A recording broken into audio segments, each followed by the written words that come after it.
제가 겪은 말도 안 되는 이야기, 여러분과 함께 공유하고 싶어 이렇게 사연을 보냅니다. 안녕하세요. 저는 여러분들처럼 사연을 즐겨보는 한 구독자 중 한 사람입니다. 3년간 만나온 남편과 결혼해서 오래도록 서로의 동반자로 살자는 약속을 하고 예쁜 딸아이를 낳아 키우고 있죠. 딸은 초등학교 5학년입니다. 한참 예쁠 때죠? 눈에 넣어도 안 아픈 우리 딸은 하고 싶은 말은 다 하고 사는 귀염둥이랍니다. 저는 사실 부모님이 일찍 돌아가셔서 할머니 손에서 컸거든요. 그래서 저는 늘 사고조심, 건강조심, 안전조심을 입에 달고 사는 사람입니다. 우리 예쁜 딸 잘 커서 시집가고 예쁜 자식들 낳는 것까지 보고 싶거든요. 물론 저는 할머니 손에서 부족함 없이 잘 컸지만 결혼 전에 시댁에서 저와의 결혼을 반대했었거든요. 엄마 아빠 없이 자랐다고요. 또 저희 할머니가 부자가 아니라는 생각 때문이었던 것 같습니다. 하지만 제가 이미 저희 딸내미를 뱃속에 임신한 상태였기에 탐탁치 않아 하셨지만 허락할 수밖에 없었고요. 그런 상황에서 저는 굳이 저희 할머니에 대해 더 설명을 덧붙이지 않았습니다. 저희 할머니에 대해 이야기하지 않아서 생긴 이 말도 안 되는 사연을 여러분들에게 이야기해드리고 싶어서 이렇게 사연을 보내봅니다. 저는 어릴 때부터 외할머니께서 저를 혼자 키워주셔서 할머니가 저의 유일한 가족이고 엄마고 아빠였습니다. 몸이 약했던 저희 엄마께서는 저를 임신하고 병원에서는 저를 포기하는 것을 권유했지만 그럴 수 없다며 무리해서 저를 낳겠다고 하셨거든요. 제가 태어난 것 자체가 기적이라고 하시더라고요. 제가 태어날 쯤에는 엄마께서 지독히 위독한 상황이셨고 제가 세상 빛을 보게 된 후로 2주가 지나 세상을 먼저 떠나셨다고 해요. 그래서 외할머니가 엄마 대신 키워주겠다고 저희 아빠한테 다 괜찮을 거라고 그렇게 아빠와 할머니가 서로 의지하면서 저를 키워주셨습니다. 그러던 어느 날 제가 초등학교도 들어가지 못한 나이에 아빠께서 배달 일을 하다가 그만 불의의 교통사고로 하늘나라로 떠나가셨답니다. 계속되는 이별과 고통 속에서 할머니는 씩씩하게 저를 부족한 것 없이 키워주시려고 정말 최선을 다하셨습니다. 저는 그 덕분에 지금처럼 잘 자랄 수 있었고요. 할머니께서는 생활비를 벌기 위해 폐지 줍는 일을 하셨습니다. 그래서 시댁에서 저를 더욱 탐탁치 않아 했었죠. 어릴 때부터 저는 친구들이랑 놀다가도 5시만 되면 골목에서 폐지를 줍는 저희 할머니를 따라다니며 동네를 돌 때면 항상 어수룩해지기 전 노을을 함께 바라보게 되었어요. 그때마다 오늘도 보람찬 하루였다고 말씀해 주시는 할머니를 보고 자라며 저도 밝고 긍정적으로 사는 어른으로 자라게 된 것 같습니다. 저는 지금도 여전히 할머니를 가장 소중하게 생각하고 할머니와 함께 밥 먹고 수다 떠는 것이 가장 큰 행복이라고 느낍니다. 그래서 따로 독립하지 않고 할머니와 계속 살고 있었어요. 남편과 결혼을 결심하고 신혼집을 구하기 전까지도 쭉 할머니와 함께 살고 있었습니다. 할머니, 저 왔어요. 보고 싶었어요. 잘 지내고 계셨죠? 일이 늦게 끝나서 이제 왔네요. 많이 기다리셨어요? 우리 예쁜 소녀딸 주미가 왔어. 이 할미 보고 싶어서. 그럼 잘 지냈지. 할미도 우리 주미 보고 싶어서 힘들었다는 것만 빼면 잘 지냈어. 우리 고여사님도 참 못 말려요. 오늘은 폐지 줍느라 안 힘드셨어요? 매일 똑같이 하는 건데 뭐가 힘들어. 이것도 힘들면 이제 누워서 죽어야지 안 그냐? 오늘은 저녁으로 뭐 먹고 싶은 건 있고. 우리 고여사님께서 주시는 건 뭔들 안 맛있겠어요. 다 좋아요. 에이, 매일 하는 일이어도 힘들고 아플 수 있잖아요. 그럴 때는 언제든지 병원부터 가세요. 돈 걱정은 하지 말고요. 저도 열심히 벌고 있잖아요. 난 우리 할머니밖에 없는데 할머니한테 효도해야지. 효도 다 할 때까진 죽고 싶어도 못 죽어요. 아이고 무서워라. 병원 한번 가면 뭐 병원비가 말도 못하게 나올 텐데 굳이 가서 병을 발견하는 게 무슨 의미가 있겠니? 그저 주어진 운명대로 살아가는 거지. 주어진 대로 살아가기만 해도 바쁜 세상이지 않냐? 이 할미는 괜찮으니까 우리 주미는 주미가 행복한 거에만 신경 쓰고 그러면 된다. 알겠지? 고여사님도 참 아낄 게 따로 있죠. 다른 건 다 아껴도 병원비는 아낄 생각 마셔요. 그런데요, 고여사님, 어제 제 남자친구 보고 어땠어요? 어제 만났잖아요. 후기가 궁금한데 왜 아무 말씀도 안 하시는 거예요? 저는 우리 고여사님께서 마음에 안 든다고 하면 이 결혼 다시 생각해 볼 생각이란 말이에요. 그만큼 저한테 고 여사님이 엄청 중요한 분이시라고요. 아니, 그게 뭐 내가 마음에 안 든다고 주민이가 내 말을 듣겠냐 싶어가지고 그냥 관상이 좀 부모한테 기눌려서 하라는 대로만 하고 살아온 사람인 것 같아서 사람이 본인이 스스로 움직이는 게 아니라 시키는 것만 하고 소극적으로 굴면 조금 그렇지 않니? 그래서 뭐 그런데 그거 빼고서는 사람 자체는 착하고 순한 것 같긴 하더구나. 그런데 귀가 좀 얇아 보여. 뭐 그런데 아직 더 봐야지. 그 부모가 어떤 사람들인지가 중요할 테니. 주민어는 언제 남자친구네 부모님 뵈러 가는 거냐? 맞죠. 그래서 저도 빠르게 보는 게 좋을 것 같다는 생각을 했어요. 역시 우리 고 여사님이랑 저는 정말 찰떡궁합 환상호흡이라니까요. 이렇게 또 마음이 통했잖아요. 빠른 시일 내로 보기로 했어요. 저 잘했죠? 그래, 잘했다. 우리 손녀 남자친구네 부모님 잘 뵙고 오고 할미랑 또 이야기하자꾸나. 저는 직장에서 만나 3년간 비밀 연애를 해온 남자친구와 함께 결혼 이야기가 오고 가고 있었고 정식으로 할머니를 먼저 뵙고 그 다음에 남자친구 부모님을 찾아뵐 계획이었습니다.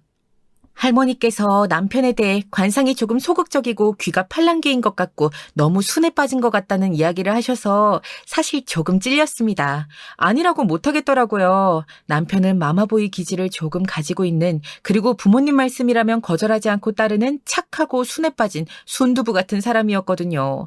물론 저는 그런 점이 더 매력적으로 보였고 사랑에 빠져 이 착해 빠진 남자와 3년을 만나며 한결같은 모습을 보고 결혼을 결심한 것이었습니다. 시부모님과 만났을 때는 이미 제가 뱃속에 딸을 가진 상태였고 남편이 저희 집 사정에 대해 잘 이야기해 놓은 상태라서 엄청 극적인 상황은 일어나지 않았습니다. 난 현성이 엄마 되는 사람이에요. 홀몸도 아니라고 들었어요. 아휴, 일단 앉아요. 여보도 한마디 해요. 난 현성이 아빠 되는 사람이에요. 뱃속에 우리 현성이 아이가 있다고요?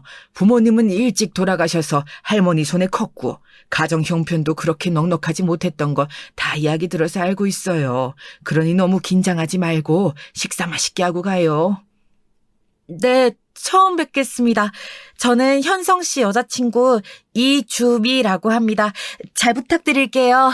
말씀 주신 것처럼 제 뱃속에 아이가 있어요. 이 아이를 현성 씨와 함께 평생 책임지고 싶어서 이렇게 결혼 허락 받으려고 왔습니다. 내가 정말 사랑하는 사람이에요, 엄마 아빠. 저는 너무 설레요. 제가 몇 달 뒤면 아빠가 되는 거잖아요. 주미야, 내가 대부분 불편할 만한 것들은 다 이야기해놨어. 편하게 식사하면 돼. 그렇죠, 엄마, 아빠? 그럼 내가 여기서 뭘 더 어떻게 하겠니? 식사나 맛있게 하고 가면 되지 뭐. 그래. 우리 현성이랑 사내 연애라고 하니까 직장은 더 물을 거 없을 것 같고 다른 것도 이미 사정을 다 하니까 뭐 못 먹는 음식 같은 거 있어요? 아직은 입덧이 없어서 다 괜찮아요. 평소에도 다 잘 먹고요. 배려해 주셔서 감사합니다. 와, 이 죽도 참 맛있네요. 다음 메뉴는 뭘지 기대돼요. 그래도 큰 무리 없이 시어머니와 시아버지를 보게 되었고 저희는 속전속결로 결혼식을 올렸습니다. 그리고 그해 딸이 태어났고요. 옛날 이야기부터 시작하니 그동안의 일들이 주마등처럼 스쳐 지나가는 것 같네요. 남편은 본가에서 차남이었고 장남인 아주버님은 결혼을 늦게 한 편이었어요. 아주버님께서 결혼을 한 지 이제 3년쯤 되었네요. 저희가 결혼해서 잘 사는 걸 보고 매번 부럽다고 했던 아주버님이었죠. 아주버님은 남편보다 더 다정하고 상냥하달까요? 그리고 남편보다 더 순진하고 시어머니 말이라면 찰떡같이 잘 듣는 마마보이 같은 스타일이었어요. 반면 형님은 참 굳센 인상이었죠. 자기 심기를 건드리는 일이 있으면 참지 않고 다 쏟아내는 불같은 그런 성격이랄까요?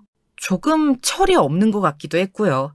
하지만 자주 보는 사이는 아니라서 크게 신경은 안 썼습니다. 저희 딸랑구 신경 쓰는 것만 해도 바빴거든요. 저희 딸 유이는 호기심이 참 많은 아이거든요. 명절이나 제사에만 겨우 모이니까요. 이번 일도 명절에 터졌습니다. 왔니? 명절이라 올라오느라 고생들이 많았지. 다들 짐 풀고 20분 쉬었다가 음식 시작하자. 고생했다. 네, 어머님. 딸랑구 할머니한테 인사드려야지. 이번에 학교에서 배운 거 할머니 보여드린다고 하지 않았어? 얼른 보여드리고 와. 유이 가방 줘. 거기 안에 있어. 할머니, 안녕하세요. 유이 왔어요. 잘 지내셨어요? 제가 배워온 거 있는데 한번 보실래요? 아이고, 우리 유이 왔어. 이쁜 우리 손녀딸. 이번엔 또 뭘 가지고 왔을까? 아우, 궁금하네. 뭔지 봐서 마음에 쏙 들면 할미가 우리 유이 좋아하는 아이스크림 또 사줄게. 네, 어머님. 저희 그럼 조금 쉬다가 음식 시작할게요. 동서, 우리 얼른 짐 풀고 쉬자. 유이 할머니 방에 가서 보여드리면 되겠네. 우린 음식을 해야 해서. 그래요, 형님. 짐은 여기다 풀면 될 것 같네요. 편한 옷 입고 오셨죠? 유이야! 유이는 할머니 방에 가서 보여드리고 와. 형님이랑은 사이가 좋지도 나쁘지도 않은 그냥 평범한 정도였습니다. 그렇게 살갑지도 않고 차갑지도 않은 형님이었기에 저도 굳이 그 거리를 좁히려고 하지는 않았거든요. 전에 살갑게 굴었다가 약간 불편해하는 걸 느끼긴 했었거든요.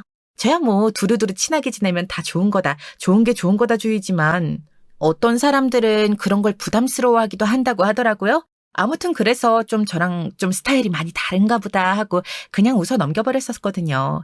그렇게 저랑 형님은 도착해서 20분을 다 쉬고 음식을 만들기 시작했습니다. 저희 딸 유이는 할머니를 웃게 하는데 성공했는지 자랑스럽게 할머니랑 아이스크림을 사러 간다고 하면서 방을 폴짝폴짝 뛰면서 나오더라고요. 나 할머니가 또 아이스크림 사주신대. 엄마, 나 다녀올게. 엄마는 큰엄마 먹고 싶은 거 없어요? 아이고, 우리 유이 이번에 또 할머니가 마음에 쏙 드셨나 보다. 잘했네. 엄마는 아이스크림 괜찮아. 우리 유이 먹고 싶은 거 사와서 먹어. 형님은 아이스크림 뭐 드시고 싶으세요? 아, 난 괜찮아. 음식하느라 먹을 시간도 없을 것 같은데. 맞아, 음식이나 얼른 하지. 빨리 하고 쉬어야지. 그래, 그럼 너희는 음식하고 있어라. 나는 유이 데리고 마트에 갔다가 아이스크림 사서 유이 먼저 보낼 테니까. 나는 가볼 데가 있어가지고. 유이, 다시 할머니네로 잘 올 수 있지? 아, 그럼요. 저 초등학교 5학년이라고요. 걱정 마세요. 그럼 다녀올게요, 엄마 작은 엄마. 얼른 아이스크림 사러 가요, 할머니. 그래, 아이고, 누굴 닮아서 이렇게 똑똑하고 사랑스러울까, 우리 강아지. 유이야, 아이스크림 2개 먹어라. 할미가 2개 사줄게. 얼른 가자. 안 그래도 세상에서 제일 좋아하는 아이스크림을 2개나 사주신다고 하니 신난 딸 유이는 신나서 총총걸음이로 할머니를 따라 나섰습니다. 잠시 후 아이스크림 2개를 들고 들어온 딸 유이는 이미 오면서 아이스크림 1개는 벌써 다 먹고 봉지만 있더라고요. 그래서 남은 1개를 세게 열다가 그만 형님 옷에 아이스크림을 묻히고 말았습니다. 그랬더니 그걸 보자 형님은 이런 막말을 내뱉더라고요. 그 말에 저는 평소에 형님이 저희를 어떻게 인식하고 있는지 한 방에 알 수가 있었죠. 아이씨, 거지년 딸이라 그런지 개념도 없네. 아이스크림을 먹을 거면 좀 얌전히 먹든가. 넌 가난해서 교육도 제대로 못 받았니? 큰엄마, 그건 아닌데요. 뭘 잘 모르시나 본데 우리 엄마가 큰엄마 가게 건물주예요. 거지는 우리 엄마 건물에서 기생해서 사는 큰엄마가 거지죠. 제가 뭐라고 할 새도 없이 저보고 거지년이라고 말하는 소리를 듣자마자 평소에 할 말은 당당하게 하는 저희 딸이 조그맣게 말을 내뱉어버렸죠. 그러자 그 말을 들은 동서가 못 믿겠다고 그러다가 제가 사실이라고 말하면서 저희 집 재산을 밝히자 그 자리서 쓰러지는 게 아니겠어요? 하! 거짓말하면 벌 받는 거야, 유이야. 알아듣니? 어린 게 못하는 거짓말이 없네. 누가 그래? 큰엄마한테 혼나고 싶어? 아니요, 형님. 사실이에요. 그동안 저를 거지년이라고 생각하셨는지는 정말 꿈에도 몰랐네요. 저희 할머니가 폐지 줍는 것 때문에 그렇게 보셨나 본데 큰 착각이세요. 저희 할머니가 폐지 주어서 모으신 돈으로 산 건물 제 소유거든요. 바로 형님께서 가게를 차리신 곳이죠. 뭐? 내가 계약할 때 건물주 이름은 고미희였어. 동서 이름은 이줌이잖아. 그게 말이 돼? 그러면 고미희 씨가 동선의 할머니란 거야? 네, 맞아요. 할머니께서 저한테 어차피 주실 건물이라면서 3년 전에 미리 주셨어요. 아주버님이랑 형님이 결혼과 동시에 직장 그만두고 고깃집 가게 차리신다길래 제가 저희 할머니한테 사정해서 다른 곳보다 싸게 월세 받고 빌려드린 거예요. 계약하고 할머니한테 건물 넘겨받은 거고요. 그동안 절 거지년으로 생각하셨다니 정말 너무하시네요. 아니, 아무리 그렇게 생각했어도 저희 딸한테 그렇게 말하는 건 정말 심하죠. 그럼 그게 다 진짜라는 거야? 말도 안 돼. 폐지나 줍는 할머니가 무슨 건물을 가질 수가 있다는 거야. 나보고 그걸 믿으라고? 나 지금 개빡치라고 놀리는 거지. 그런 거 아니야? 바른 대로 말해. 진실이 아니라고 믿고 싶은 건 알겠는데 참 추하네요, 애 앞에서. 유이야, 넌 들어가서 아이스크림 마저 먹고 있어. 어른들끼리 얘기하게. 나도 알 거 다 아는데. 엄마 말이 사실이잖아. 우리 할머니 폐지 주워서 20억 모은 거 나도 다 안다고. 우리 할머니 나 하나도 안 부끄러워. 거지는 저 큰엄마 큰아빠지. 우리가 부자잖아. 왜 엄마는 우리가 부자인 걸 숨기고 살아? 난 이해가 안 돼. 김유희, 엄마가 그렇게 말하지 말랬지? 얼른 들어가서 아이스크림 다 먹어. 다 녹겠다. 그런 거 말해서 좋을 거 없다고 너 엄마들이 말했잖아. 엄마가 이따가 다 얘기해 줄 테니까 얼른. 알겠어. 알겠다고. 유이는 방에 들어가서 폰하면서 놀고 있을게. 엄마는 또 큰엄마랑 음식하느라 힘들겠다. 유이 도움 필요하면 언제든 말해. 알겠지, 엄마? 큰엄마는 그렇게 살지 마세요. 추해요. 뭐? 저기, 동서. 그럼 우리 가게가 정말 동서 건물에 새들어 사는 게 맞다는 거야? 그걸 왜 숨겨? 대체 왜? 우리가 우스웠어? 우스웠냐고. 이거 우리만 빼고 다 알고 있는 사실이야? 그래? 형님, 좀 진정하세요. 그게 사실인 게 그렇게 수치스러워요? 그럴 일 아닐 텐데. 월세 밀린 게 수치스러운 일이죠. 지금 벌써 3달째인 거 알고 있죠? 그렇게 싫으면 방 빼세요. 보증금에서 깔 테니까요. 저야 형님들 사정 봐서 그냥 둔 건데. 이러시면 곤란하죠. 안 그래요? 아니, 그게 아니라 갑자기 우리 보고 빼려고 하면 우린 어디 가서 또 장사를 하겠어. 인테리어도 그렇고 그걸 그렇게 쉽게 옮기고 할 수 있는 줄 알아? 우리가 3달 밀린 건 장사가 요즘 조금 부진해서 조금만 더 사정을 봐줄 순 없을까? 아까는 못 잡아먹어서 안달이더니 이제는 제 건물에서 조금 더 장사할 수 있게 해달라고 하시는 건가요? 형님, 구질구질하게 이러지 마시죠. 형님이 불편해하는 것 같으니까 저희 건물에서 나가시는 게 여러모로 좋지 않겠어요? 그렇게 알고 있을게요. 부동산에 말해둘 테니까 이번 달까지 가게 정리하세요. 거기 1층이라 탐내는 곳들 상당히 많거든요. 월세도 얼마나 적게 받고 있었는데요. 그 손해만 생각해도 참. 동서도 왜 그래? 내가 그러자고 그런 게 아니잖아. 안 그래도 건물주인인 고미희님한테 연락해보려고 했는데 월세 좀 더 밀릴 것 같다고 말이야. 근데 바뀐 건물주가 그게 동서였다니. 동서, 내가 오해해서 정말 미안해. 폐지 줍는 집 손녀라고 거지년이라고 한 거 진심으로 사과할게. 제발 한 번만 용서해줘. 이렇게 바로 사과하실 거면서 왜 그러신 거예요? 제가 건물주라서 사과하시는 거 제가 모를 줄 알아요? 형님, 저는 오늘 형님의 민낯을 이미 봐버려서요. 저를 그동안 그렇게 생각해온 걸 생각하면 참을 수가 없네요, 정말. 어떻게 하는 게 좋을까요? 내가 다 잘못했어, 정말이야. 오늘 피곤하지 않아? 내가 음식은 마저 다 할 테니까 동서는 들어가서 유이랑 좀 쉬고 있어. 매 제사나 명절 때마다 내가 동서 고생 안 하게 집에서 웬만한 건 다 해서 싸가지고 올게. 그렇게라도 할게. 그러니까 제발 우리 가게만은 빼라고 하지 말아줘. 부탁이야. 요즘은 이런 말이 있더라고요. 주님 위에 건물 주님이라고. 형님이 이렇게 바로 태세 전환을 하니까 참 신기하기도 하고 진작에 말할 걸 그랬나 싶네요. 그래요. 그럼 형님이 남은 음식 좀 하시던가요? 전 유이랑 있을게요. 그래, 동서. 방에 들어가서 유이랑 아주 편하게 쉬고 있으라고? 내가 음식 아주 정성스럽게 다 해둘게. 걱정 마. 앞으로도 그럴 테니까. 우리 가게만 제발. 그건 형님 하는 거 봐서 결정해야겠죠. 그럼 전 들어가 볼게요. 음식 제대로 해놓으세요. 아시겠죠? 방에 들어가 유이에게 큰엄마한테 왜 그랬냐고 물으니까 유이는 이렇게 대답을 하더라고요. 그동안 제가 형님한테 끌려다니는 게 싫었다고 은근히 무시하는 큰엄마가 너무 미웠다고요. 하여간 애들 눈은 정말 속일래야 속일 수가 없는 것 같습니다. 유이, 뭐하고 있었어? 큰엄마한테 갑자기 그런 소리는 왜 한 거야? 큰엄마도 그렇고 엄마도 깜짝 놀랐잖아. 결과적으로는 유이가 잘한 거지만 그래도 다음에는 그런 얘기 하지 마. 우리가 잘 사는 거 말해서 좋을 건 없어. 알겠지? 엄마, 이런 건 안 숨겨도 돼. 뭐하러 숨겨? 숨기니까 만만하게 보고 자꾸 엄마를 괴롭히려고 드잖아. 할머니도 그래. 은근히 가게 하는 큰엄마 큰아빠네랑 우리 집 비교하잖아. 사실 우리 집이 훨씬 더 잘 살고 아빠도 회사 열심히 다니는데 물론 우리는 할머니가 부자인 거지만 엄마, 이참에 할머니랑 할아버지한테도 다 말해버리자. 그럴 필요 없어, 유이야. 괜한 시기와 질투만 받을 뿐이야. 게다가 우리가 그렇게 잘 사는 걸 알면 어떻게든 더 뜯어내려고 할 수도 있고 말이야. 엄마는 할머니한테 그런 걸 배우고 살았어. 그리고 유이 할머니는 엄마랑 아빠가 결혼한다고 할 때 엄마가 못 사는 줄 알고 탐탁치 않아 하셨던 분이야. 괜히 이 사실을 말할 필요가 있겠어? 지금 말 안 해도 이렇게 우리 유이는 예뻐해 주시잖아. 안 그래?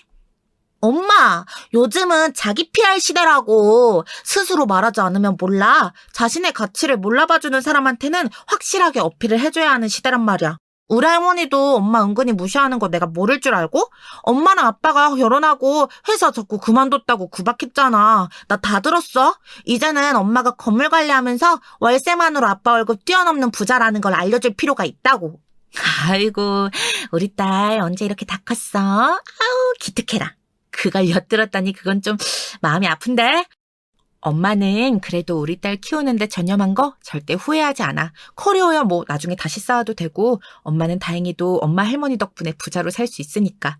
회사랑 우리 딸 유이랑 둘 중에 선택하라고 하면 그때도 지금도 앞으로도 언제나 우리 딸 유이를 선택할 거니까 너무 신경 쓰지 마. 아, 참, 엄마도. 엄마, 그러면 한 달에 얼마 버는지만이라도 내가 할머니한테 얘기해볼까? 그러면 엄마한테 오라가라 하지도 못할 것 같은데? 큰엄마야말로 엄마한테 잘해야지. 안 그래? 엄마가 내쫓으면 끝인데. 요즘은 나도 안다고. 건물주가 절대 갑인 거. 그렇다고 그렇게 갑질하면서 살면 안 돼. 새 들어 사는 사람들은 얼마나 힘이 들겠어. 안 그래? 유이는 유이가 부자라는 거 말하고 싶어? 다른 친구들한테도? 그러면 많이 달라질 것 같아? 난 애들이 날 얕잡아보지 않아서 딱히 얘기 안 해도 돼. 난 이미 친구들하고 잘 지내고 인기도 많은 거 엄마도 잘 알잖아. 그런데 엄마는 아니니까 맨날 큰엄마랑 할머니가 엄마 무시하는 거 나 정말 싫었단 말이야. 토라지지 마. 알겠어, 김유희. 엄마 봐. 아이고 예쁜 우리 딸. 우리 딸 다 컸네. 엄마를 이렇게 생각해주고 말이야. 엄만 너무 행복하다. 그렇지? 알겠어. 엄마도 할머니한테 이야기할게. 건물 관리하느라 바쁘고 큰엄만 해도 엄마가 사실 도와주고 있었던 거라고 말이야. 그럼 됐지? 응. 내가 원하는 게 바로 그거야, 엄마. 그렇게만 하면 이제 엄마 고생 안 할 수 있잖아. 내 말대로 얼른 해, 어? 알겠어. 엄마가 이야기할 테니까 유이는 이제 그만. 어른들에 더 이상 뭐라고 하지 말기. 약속해 줄 거지? 치, 그건 엄마 하는 거 봐서. 이렇게 말하고 얘기 안 하면 또 말짱 도루묵이잖아. 난 엄마가 떵떵거리면서 사는 거 보고 싶어서 그래. 내 마음 알지, 엄마? 정말 저희 딸은 누구를 닮아서 이렇게 똑똑해진 걸까요? 똑똑하고 당당하고 사랑스럽고 언제 이렇게 다 컸는지 엄마라고 저를 걱정해주고 판까지 짜주는 모습을 보면서 참 든든하고 기특하더라고요. 딸이 그동안 제가 시어머니와 형님한테 무시당하는 걸 느끼고 있었다는 건 마음이 좀 아팠습니다. 그래서 더 이상 숨기고 살지 않아야겠다고 생각했죠. 저는 할머니한테 배운 대로 부와 자산에 대해서 함부로 떠들고 싶지 않았거든요. 심지어 저희 남편도 제가 할머니한테 건물을 넘겨받고 한 1년 지나고서야 제가 얘기해서 안 거였거든요. 남편은 정말 깜짝 놀라면서 이렇게 말했었죠.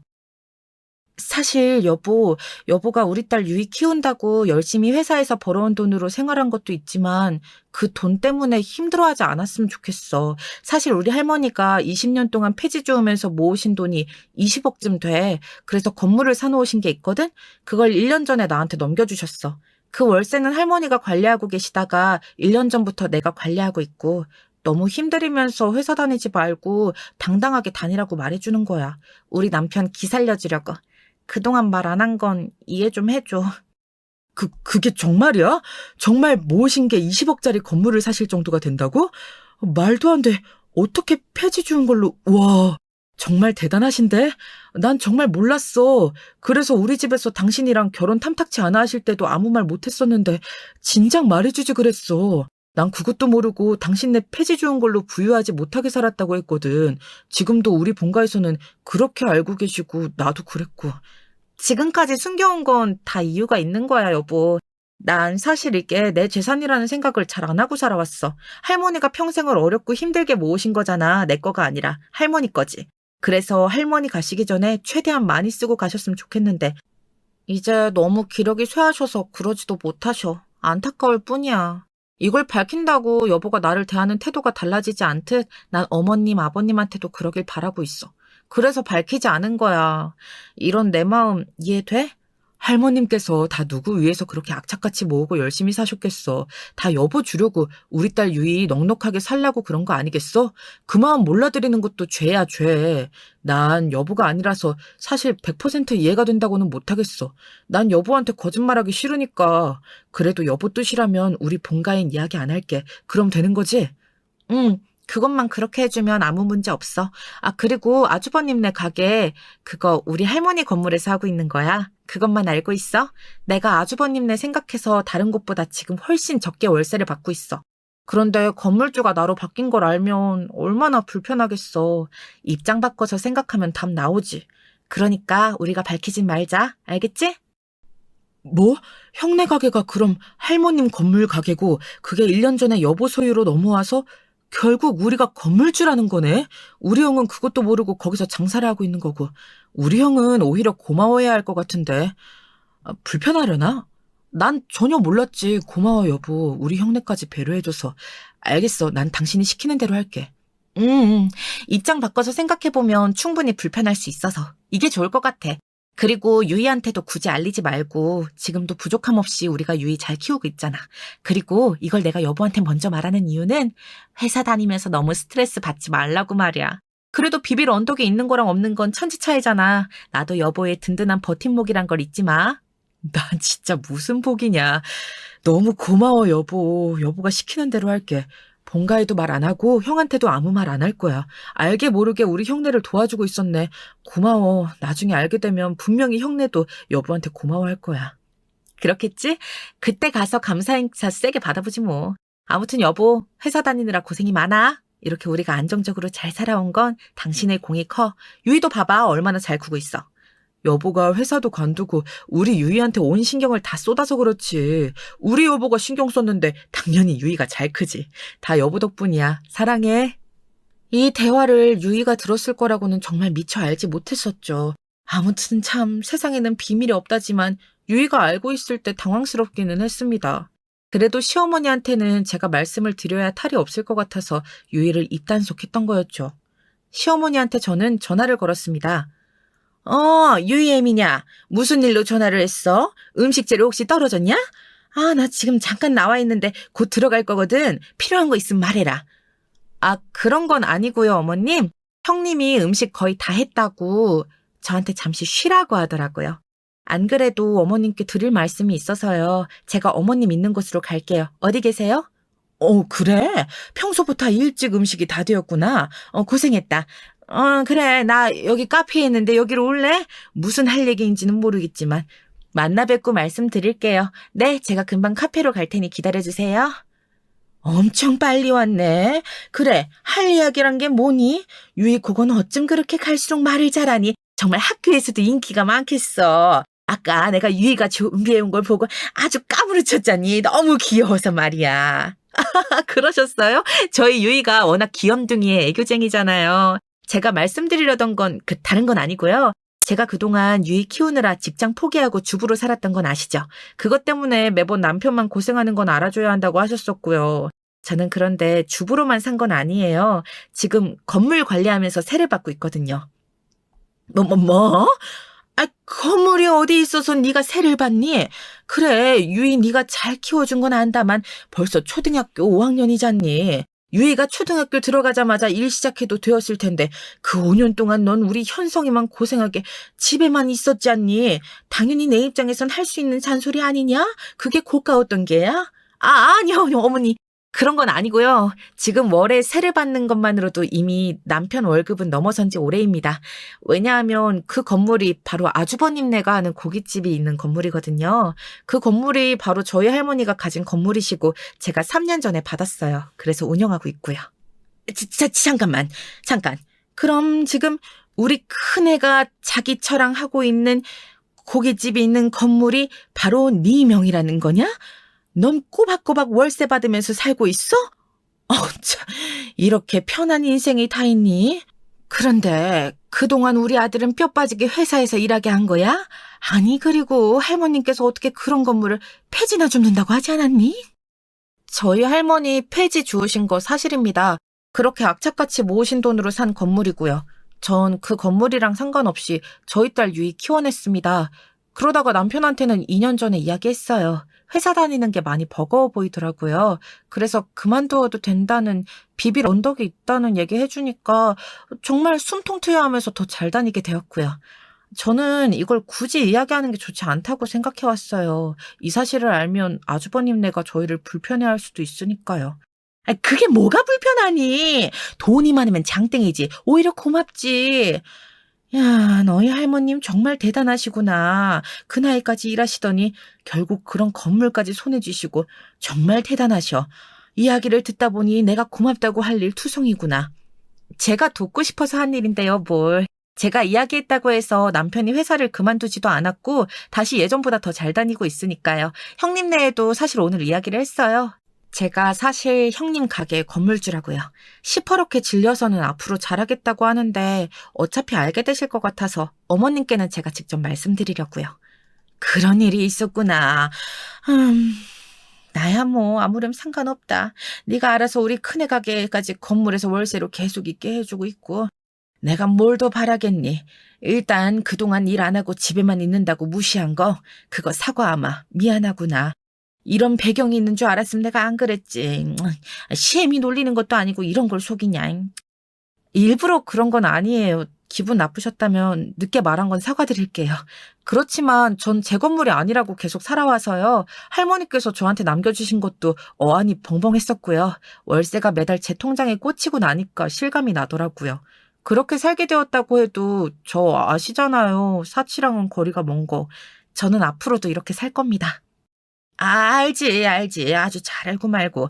아니 근데 그래도 너희가 이렇게 잘 살고 있는데 우리한테 용돈이라도 한 푼 더 주고 그 큰애네 월세는 안 받는 거 정도로 좀 지원은 해줄 수 있는 거 아니냐? 우리는 가족이잖냐. 어머님께서 이러실까 봐 빨리 말씀 못 드린 겁니다. 그렇게 요구하시면 저는 아주버님네 가게를 내쫓을 수밖에 없어요. 이렇게 무리한 요구를 하시니까요. 신경 쓰여서 어디 월세나 제대로 받겠나요? 그리고 저는 이게 제 돈이 아니라고 생각하기에 용돈도 더 드릴 생각 없습니다. 사치 없이 살다가 좋은 일에 기부할 거예요. 물론 우리 유이는 풍족하게 키울 거고요. 아니 무슨 기분이야. 우리 가족들한테나 기부해라. 정말 괘씸하지만 우리 큰애 가게를 내쫓으면 어쩌라고. 아유 절대 안 될 일이지. 아휴 그런 요구 안 할 테니까 우리 큰애 가게는 그대로 하게 해주렴. 부탁이다. 이제는 저한테 무리한 요구 안 하셨으면 좋겠어요. 집에 논다는 말, 직장 다니라는 말도 할 필요 없는 거 잘 아시겠죠?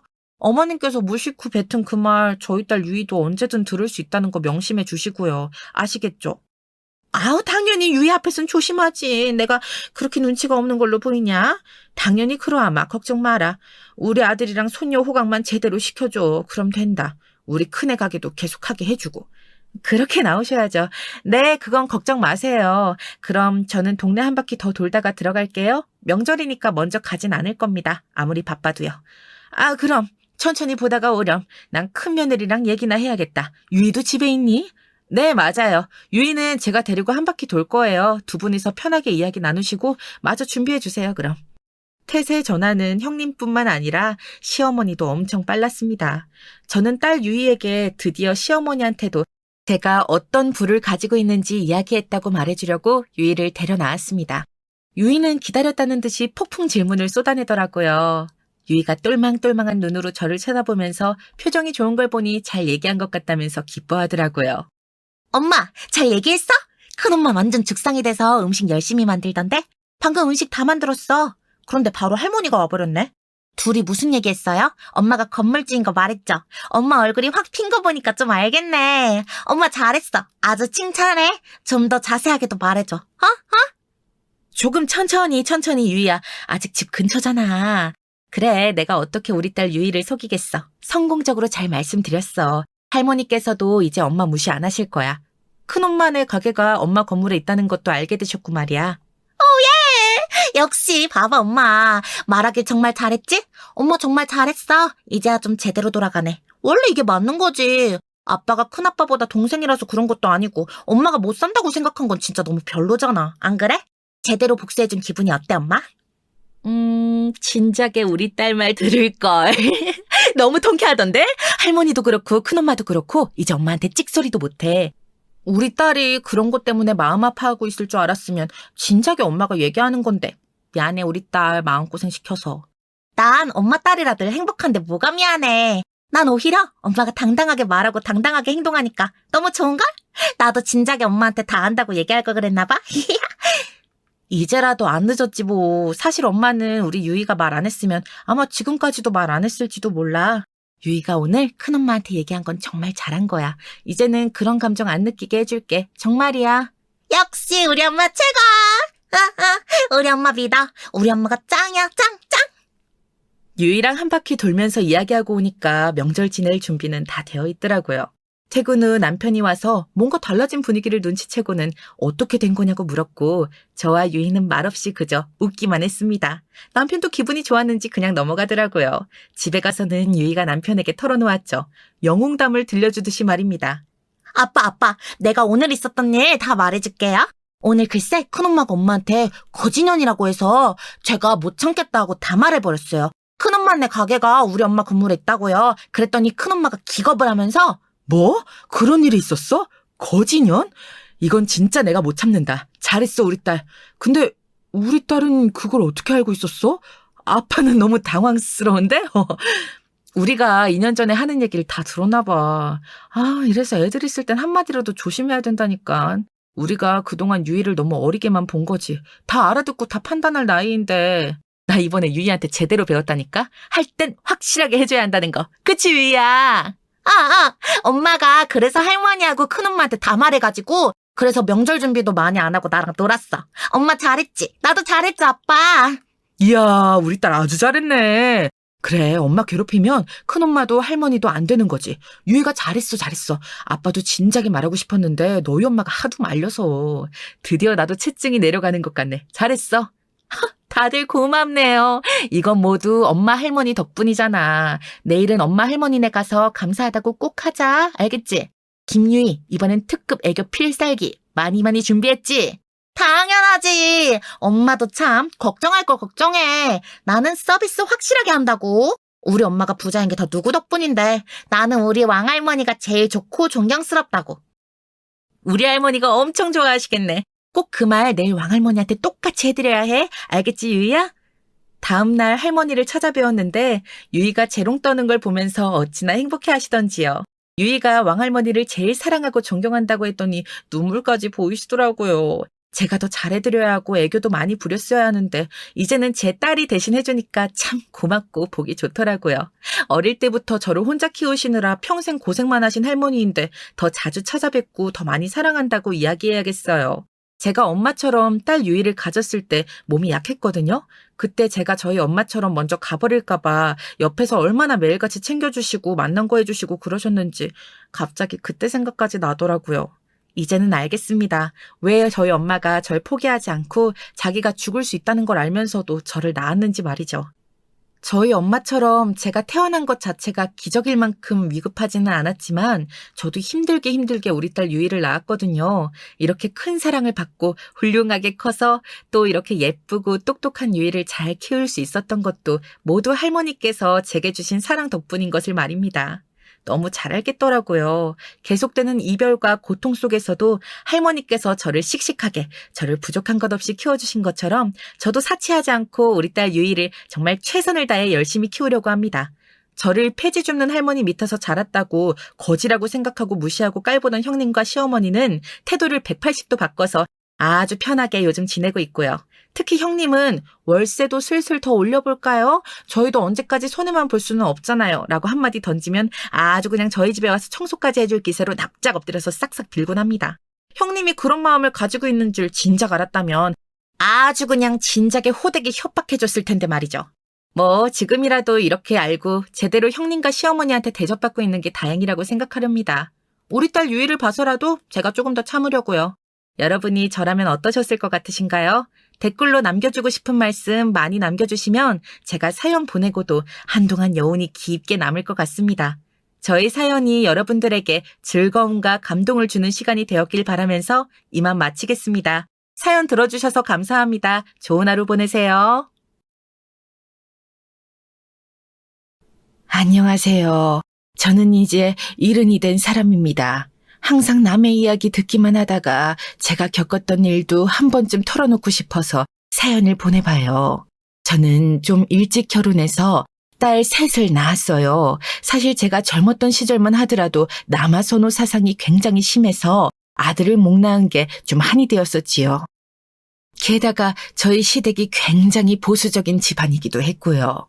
남편도 아들을 무척 바랐기 때문에 딸 둘을 낳고 더 이상 낳지 않으려다가 결국 셋째를 낳았는데 또 딸이었던 거였어요. 그래서 결국 딸 셋을 낳고서 살게 되었죠. 아들 못 낳은 며느리와 아내가 얼마나 구박덩어리였는지 아마 지금 젊은 분들은 짐작도 하지 못하실 거예요. 정말 온갖 종류의 구박과 홀대를 감내하면서 살아야 했던 시절이었죠. 그래서 사실 아이들한테 떳떳한 엄마가 되지도 못했어요. 제가 너무 시댁과 남편한테 구박을 받다 보니까 아이들한테 좀 스트레스를 풀었던 것 같아요. 게다가 제가 구박받는 게 딸애들 때문이라고 생각이 들다 보니까요. 그렇다고 뭐 애들 밥을 굶기거나 해줘야 하는 걸 안 해줬거나 그런 건 당연히 아니었고요. 지금 와서 생각해보면 그때 좀 더 상냥하게 해줄 걸, 좀 더 부드럽게 해줄 걸 그런 생각 정도 든다는 거예요. 제가 그렇게 막 못된 엄마였다는 건 아니고요. 그래도 다 크고 나니까 딸이 좋긴 좋대요. 아들도 여전히 부럽기는 해요. 솔직히 아들 있는 엄마들은 나이 먹어서도 든든한 게 다르긴 해서. 하지만 딸은 딸 나름의 살갑고 다정한 그런 게 있거든요.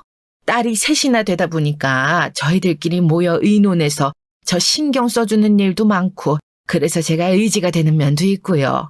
게다가 제가 남편을 나이 50쯤에 잃었거든요. 남편이 저하고 동갑이었는데 암에 걸려서 오랫동안 앓다가 세상을 떠났어요. 시댁에 암 걸린 어르신들이 많아서 가족력이 있었겠거니 하고 있기는 해요. 앓는 동안 저도 고생을 많이 했지만 딸들도 제 아버지 수발 드느라고 고생을 제법 하기도 했어요. 게다가 치매인 시어머니도 계셨던 시절이라서 딸들이 더 고생을 많이 했었죠. 그래도 시아버지는 짱짱하셔서 한참 오래 더 사셨어요. 제가 62살 먹었을 때 돌아가셨으니까 시어머니보다 거의 10년 이상 더 사셨었죠. 아들도 먼저 보낸 양반이 어찌나 건강하고 아착 같으신지 암 걸린 남편과 치매 시어머니 모시던 시절보다야 덜했지만 연세 잡순 시아버지 모시던 시절도 만만치 않게 힘들기는 했어요. 남편과 시어머니라는 방어벽이 없어서 더 힘들었었던 것 같기도 하고요. 저희 시어머니는 치매 걸리기 전까지는 의외로 시아버지보다 덜 날카롭고 구박도 덜 하셨던 분이었거든요. 시아버지가 호랑이처럼 굴며 막아주시기도 하고요. 남편이 나이 50에 세상을 떠났어도 제가 경제적으로는 큰 어려움 없이 아이들을 키울 수 있었던 건 행운이었어요. 시댁이 괜찮게 사는 편이었거든요.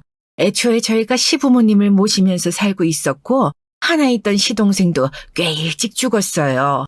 남편보다도 일찍 세상을 떠났기 때문에 거의 요절 수준이었는데 그 덕분에 시댁의 넉넉한 재산이 전부 저와 아이들 앞으로 떨어지게 되었죠. 시아버지는 아이들한테도 재산을 분배해 주시기는 했지만 최소한으로만 주셨고 대부분을 거의 제 앞으로 돌려놓으셨어요. 그동안 고생했다는 의미이기도 했고 자식들한테 큰 소리 치면서 여생을 보내라는 의미이기도 했죠. 시아버지는 마지막 가시는 평상에서 제 손을 잡고서 그동안 미안했다고 조용히 말씀하시고서 임종하셨어요. 솔직히 그것만 해도 제 마음속에 있던 응어리가 많이 풀리는 느낌이라서 지금은 시아버지한테 원망의 마음은 없고 그저 감사하는 마음과 그리움만 남아있을 뿐이에요. 워낙 옛날 뿐이고 게다가 아들 하나 낳지 못한 며느리였으니 얼마나 미우셨겠어요. 구박하실만 했죠. 다행히도 시아버지가 아이들한테 재산을 조금씩만 주겠다고 선언하셨을 때 딸들은 별다른 말 없이 동의를 해주었어요. 큰딸이 특히 시원스럽게 웃으면서 저한테 그랬었죠. 엄마가 그 재산 받아야지 누가 받아. 그동안 그 고생을 하면서 우리 키우고 할아버지 할머니 모셨는데 말이야. 그 말에 눈물이 나더라고요. 사실 저 말고 가장 어르신들 등살에 고생했던 사람을 꼽으라면 큰딸이었어요. 제가 젊은 시절 스트레스에 못 이겨서 신경질을 냈던 것도 큰딸한테였는데 강단 있고 시원스러운 성격이어서 어릴 때 받은 그 화풀이를 괜찮다면서 도리어 저를 다독여주는 아이였죠. 막내딸은 큰딸하고 7살이나 차이가 나서 이런저런 것도 모르고 철이 없었지만 그래도 애가 순진하고 순에 빠져서 그 애도 재산 배분에 웃으면서 동의해 주었어요. 다만 둘째 딸은 조금 불편한 기색이었죠. 둘째는 딸애들 중에서는 좀 욕심이 있는 편이었어요. 물론 다른 사람들에 비해서 그렇다는 건 아니에요. 우리 집안 가족들이 워낙 욕심들이 없고 눈 뜨고 코 베일 사람들이라서 그렇죠. 둘째는 좀 나름대로 자기 이익도 생길 줄 알고 영리하고 무슨 일 있으면 항의도 할 줄 아는 성격이었어요. 공부도 잘하고 영특한 아이였는데 그것 때문에 더 제 할아버지한테 구박을 받았던 경우였죠. 시아버지는 여자애가 잘나고 공부를 잘하면 집안이 망한다고 믿는 분이었거든요. 물론 연세 드셔서 세상이 달라졌다는 걸 알고 나서는 안 그러셨지만요. 그 때문에 둘째는 대학원도 못 가고 유학도 가지 못했어요. 시아버지가 계집애를 그런 데 보내는 게 아니라고 펄펄 뛰셔서요. 아마 둘째가 그때 마땅찮은 얼굴이었던 건 할아버지의 결정이 못마땅해서라기보다는 할아버지 자체를 싫어해서였을지도 몰라요. 어떻게 보면 당연한 일이죠. 시아버지 당신께서 말년에는 인정하셨던 것처럼 절대로 저희 모녀한테 너그러운 분은 아니셨으니까요. 게다가 자기한테 돌아올 돈을 조금만 준다고 하니까 더 그랬을 수도 있고요.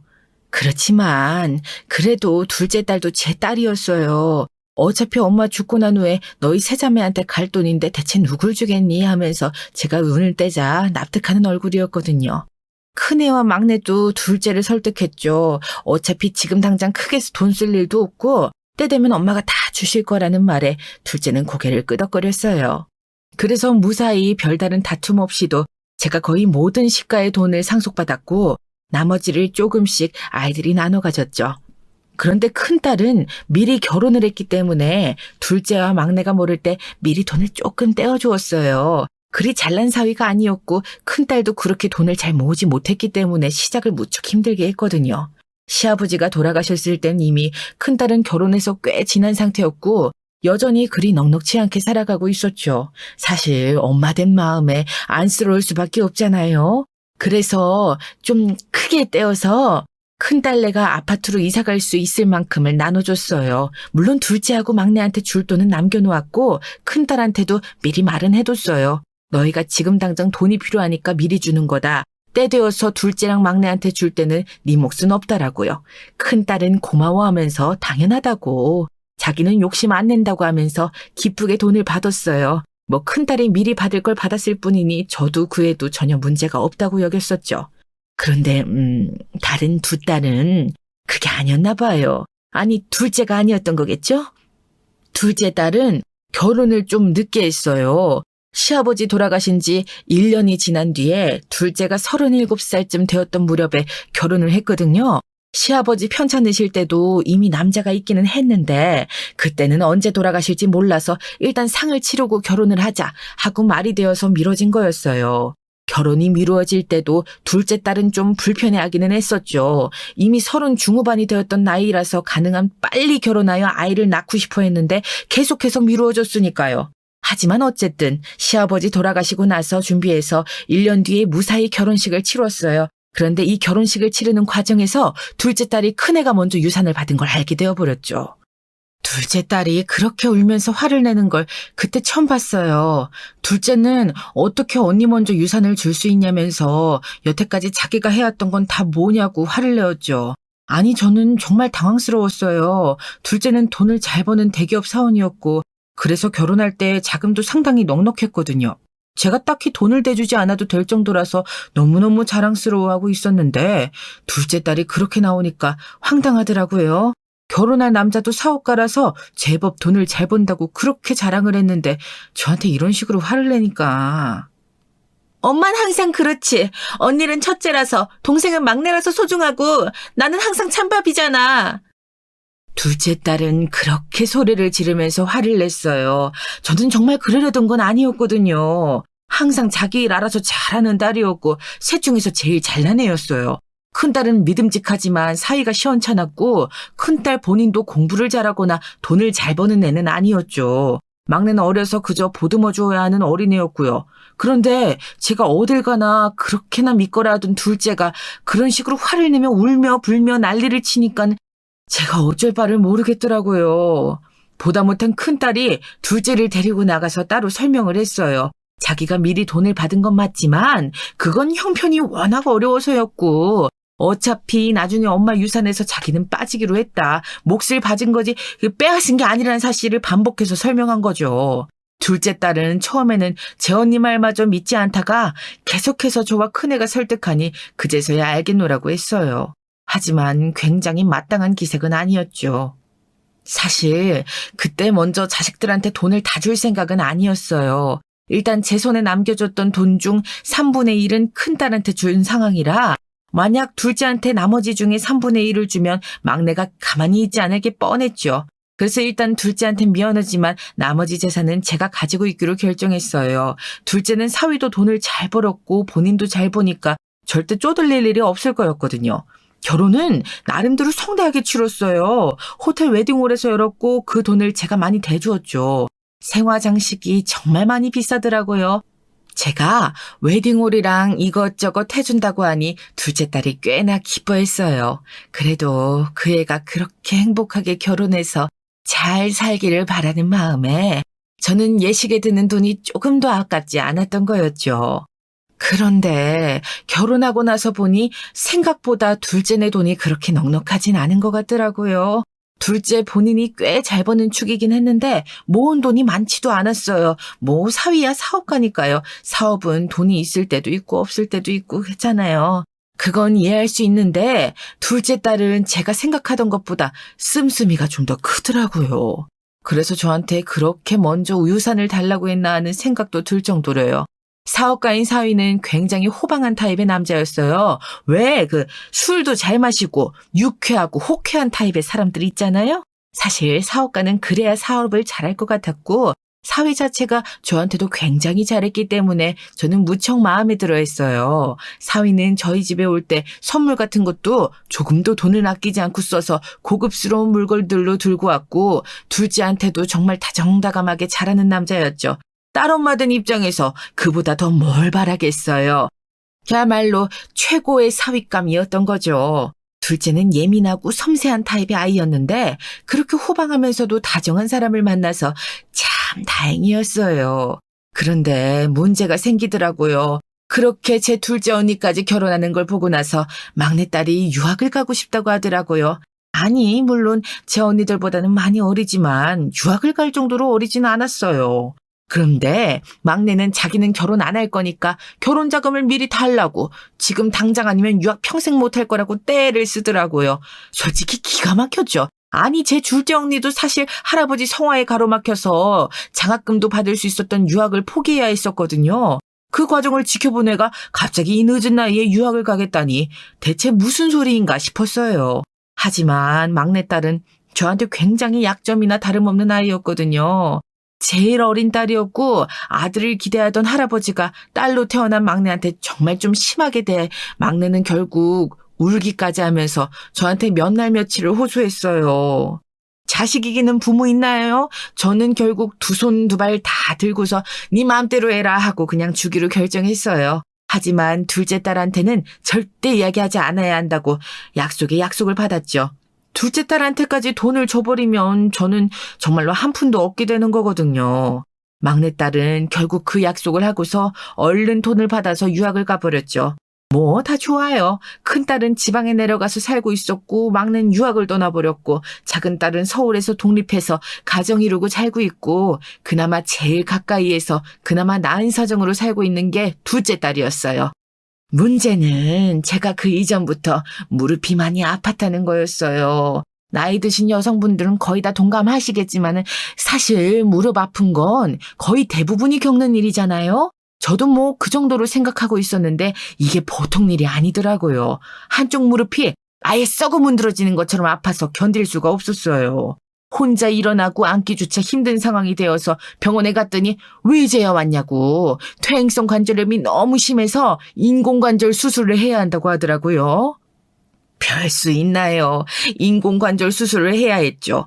인공관절 수술 해보신 분들은 알겠지만 보통 일이 아니에요. 무릎뼈를 인공관절로 대체하는 것이니 당연하긴 한데 와 정말 이 수술 첫날 고통이 견딜 수 있는 게 아니더라고요.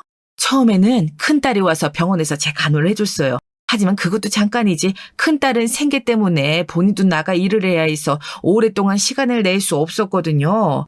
일주일 만에 집으로 퇴원해야 하는데 혼자서 모든 일을 해야 한다고 생각하니 눈앞이 아찔해질 정도였죠. 큰딸은 너무 안타까워하면서 저한테 둘째네 가 있으면 안 되냐고 넌지시 말을 건넸어요. 그때 둘째하고 사위도 함께 저희 집에 앉아서 차를 마시고 있는 상황이었죠.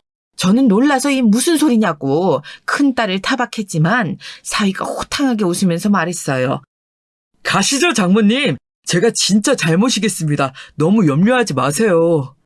아니 그럼 내가 너무 면목이 없지. 내가 지금 집안일도 못 해주고 아무것도 해줄 수가 없는데.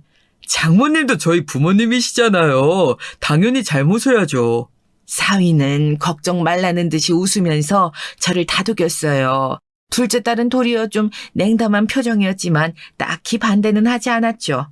저는 정말로 면목이 없었어요. 사실 큰딸과 막내한테 모두 유산을 나눠주고 둘째한테만 아직 안 줄 상태였거든요. 그리고 둘째한테 돈을 주면 정말 저한테 남는 게 없어서 이 이야기를 하기도 망설여졌어요.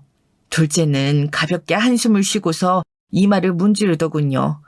사실 엄마 병원비도 이의가 냈어요. 엄마 돈 많다고 그럴 필요 없다고 했는데 굳이 그걸 자기가 내겠다고 하더라고.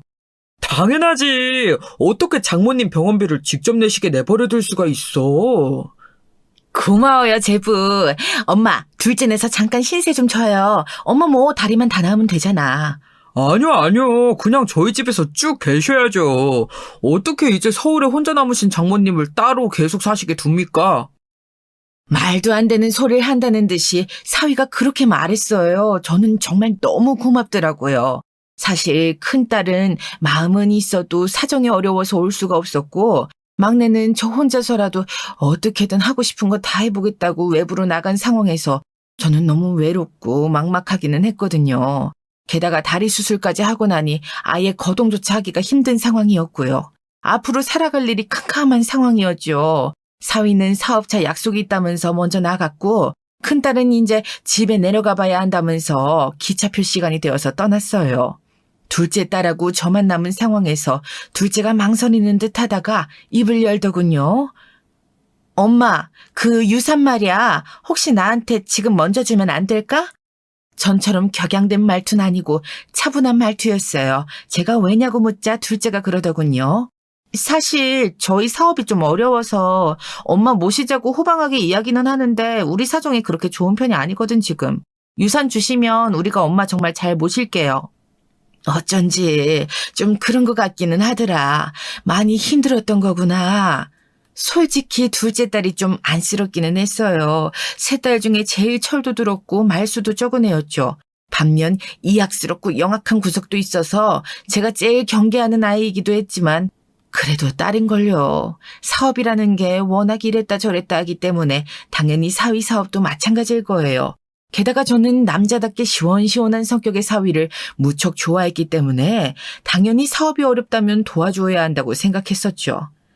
그래 뭐 어차피 네가 받을 거 네 명의로 돌려주마.